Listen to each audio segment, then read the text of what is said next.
우리 집안 흑역사, 백역사.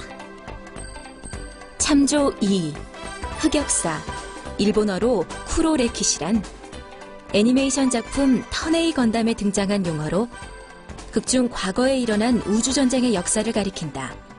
또는 없었던 일로 해버리고 싶은 혹은 없던 일로 된 과거의 일을 가리키는 신조어로 사용되기도 한다. 흑역사의 반대말로 더 평가되고 알려져야 하는 과거의 일을 가리키는 신조어, 백역사, 일본어로 시로레키시가 있다.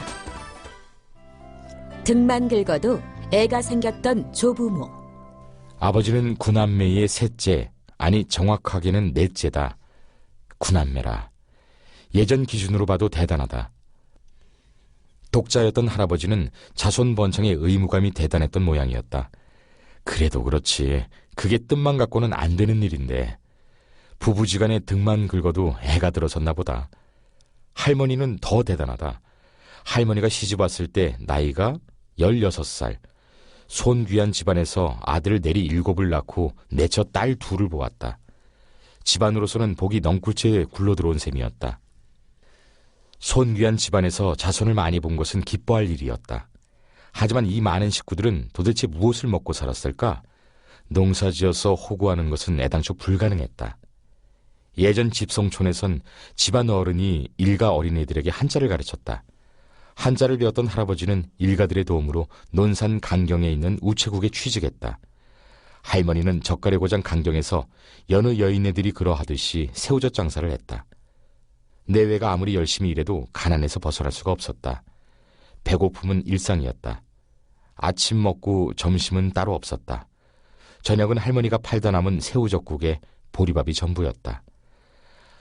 아버지의 가난에 대한 기억이다. 점심을 굶고 학교 갔다 돌아오는 길에 빵집이 있었다. 모락모락 김이 피어오르는 빵을 하염없이 쳐다보았다. 한참을 쳐다보면 허기가 좀 가셨다. 주인이 큰 주걱을 들고 달려나와 조무래기들을 내쫓았다. 어느 날 무밭을 지나다 무를 뽑아 먹었다. 원두막에 있던 주인이 작대기를 들고 쫓아왔다. 도망치다 신발 한 짝이 벗겨졌다. 할머니가 아버지 손을 잡고 주인을 찾아갔다. 손이 발이 되도록 빌고 신발 한 짝을 찾아왔다.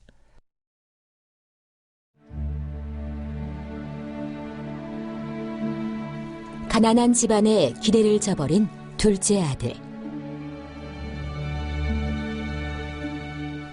별 볼 일 없는 집안이라도 자식이 많으면 식구들 먹여 살리고 집안을 일으킬 인물 하나쯤은 나오기 마련이다. 우리 집안에서는 둘째 아들이 그 인물이었다. 둘째는 독학으로 대전사범대학교를 나와 서울대 물리대에 들어갔다. 집안의 운명은 온통 둘째 아들에게 달린 셈이었다. 넷째인 내 아버지의 기억으로는 둘째 형은 머리만 좋았던 것이 아니라 싸움도 정말 잘했다. 몇 명하고 붙어도 붕붕 날아다녔다고 한다. 1950년 6.25 사변이 터졌다. 북한이 일으킨 가난과 배고픔과 죽음의 전쟁이었고 동족상잔의 비극이었다. 전쟁의 회오리는 한반도를 휩쓸었다. 수많은 사람들이 끔찍한 고통을 겪었다. 우리 집안도 예외가 아니었다. 집안이 풍비박산 났다. 내 아버지의 기억으로는 아버지가 대전사범에 다니던 둘째 형 책들을 마당에 내다 놓고 마구 태웠다. 그리고 사정없이 형을 두들겨 팼다. 몇 번씩이나 그랬던 것 같다고 한다. 전쟁이 나고 피난 준비를 하던 식구들은 기절초풍할 일을 만났다. 둘째가 인민군을 따라 집에 나타난 것이다. 서울대 학생 둘째는 좌익이었다. 인민군을 따라 강경으로 들어갔다가 인민군을 따라 낙동강 전선으로 내려가 버렸다. 피란이고 자시고 할 것이 없었다. 둘째는 이미 대전사범에 다닐 때 좌익 사상이 빠져 있었다. 우체부였던 할아버지는 둘째 아들이 좌익 사상이 빠진 것을 눈치챘던 것 같았다. 1950년 9월 15일 인천 상륙작전이 전개되었다. 인민군은 전선을 따라 북으로 후퇴했다. 남한내 좌익들은 태백산맥을 거쳐 북으로 올라가거나 지리산으로 들어갔다. 낙동강 전선으로 내려갔던 둘째는 야밤에 강경집으로 돌아왔다.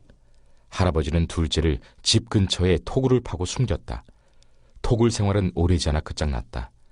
수용소에 끌려가 수감된 둘째 형에게 넷째인 내 아버지가 주먹밥을 날랐다고 한다. 며칠 후 둘째는 총살되었다. 우리 집안도 무사할 리 없었다. 할아버지는 동네 사람들의 매타작을 받았다. 그러나 우체부였던 할아버지는 동네 사람들에게 인심을 아주 잃지는 않았던지 팔 하나만 불구가 되고 목숨은 부자였다. 할아버지는 대식구를 이끌고 아는 사람 하나 없는 대전 바닥으로 나왔다. 자식 농사, 필생의 업으로 택한 우리 아버지, 엄마. 집도 절도 없는 대전 바닥에서 믿을 것은 자기 자신이었다. 식구들 모두 크든 작든 자기 먹고 살 것을 찾아야 했다. 넷째에서 셋째가 되어버린 내 아버지는 중학교를 갈 수 없었다. 구두 닦기를 시작하였다. 같이 구두를 닦던 친구가 있었다. 아버지 얘기로는 그 친구는 키도 크고 인물도 좋았지 틈틈이 잘 놀러 다녔다고 한다. 그러나 아버지는 구두 닦으면서 틈틈이 고입 검정고시를 준비했다. 머리 좋고 싸움도 잘했던 둘째 형에게 죽는 날까지 주먹밥을 날랐던 넷째는 형을 영웅으로 생각했다. 형을 생각하면 악착같이 공부를 해야 했다. 가까스로 고등학교에 입학할 수 있었다. 그러나 가난이 아버지를 놔주지 않았다. 학교를 마치지 못한 채 군대에 가기로 결심했다. 해병대에 입대했다. 제대할 날짜가 다가왔지만 사회에 나가 딱히 할 일이 없었다. 장기 복무 지원을 했다. 해병대 중사. 아버지는 7년간의 청춘을 해병대에 바쳤다. 내 어머니는 손흥 집안의 오남매 중 맏이었다. 형제 중 가장 똑똑했다. 그러나 어머니는 중학교에 가지 못했다. 아들들 공부시켜야 한다고, 여자는 초등학교만 나와도 된다고 외할아버지가 그리 결정했다. 집안 사람의 중매로 해병대 중사였던 아버지와 중학교 못 간 것이 한이었던 어머니가 만났다. 두 사람은 자식 농사를 필생의 업으로 선택했다. 자식 공부시키겠다는 목표가 두 사람을 결혼시키고 의기투합시켰다. 아버지는 과감하게 제대를 선택했다. 자식들 배불리 먹이고 공부 가르치려면 군인 월급으로는 부족하다고 판단했다. 광부일이 돈이 된다는 얘기를 듣고 사북 탄광으로 갔다.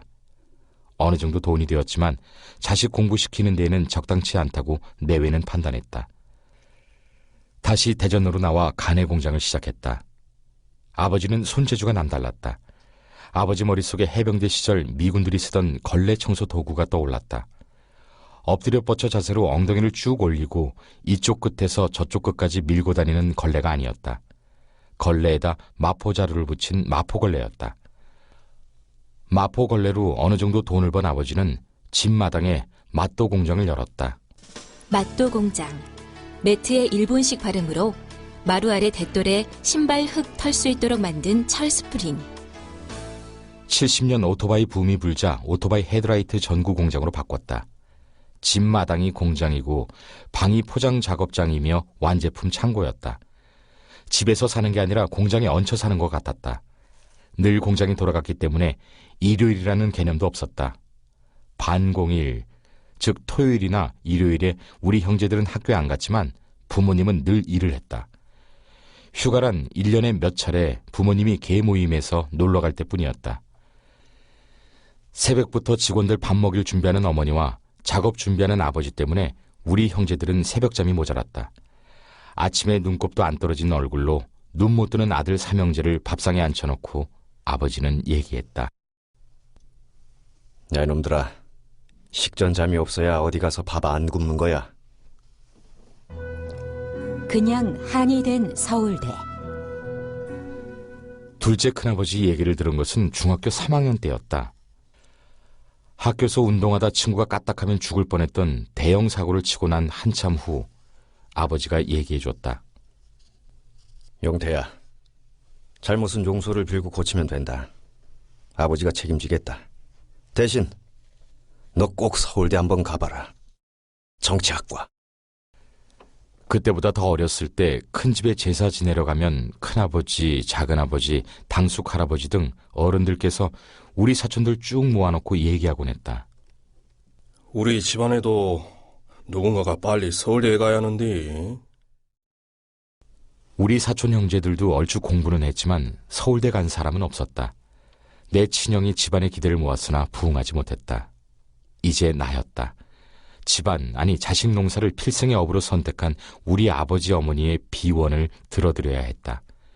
서울대병에 걸렸다고 해도 좋다. 어쨌든 간에 나는 서울대 정치학과에 가야 했고 가고 싶었다. 그런데 뜻대로 되지 않았다. 햇수로 오수를 하게 되었다. 재수에서 떨어지고 삼수에서 또 떨어졌다. 이제 서울대 정치학과는 단순한 목표가 아니라 한이 되어 나와 부모님을 짓눌렀다.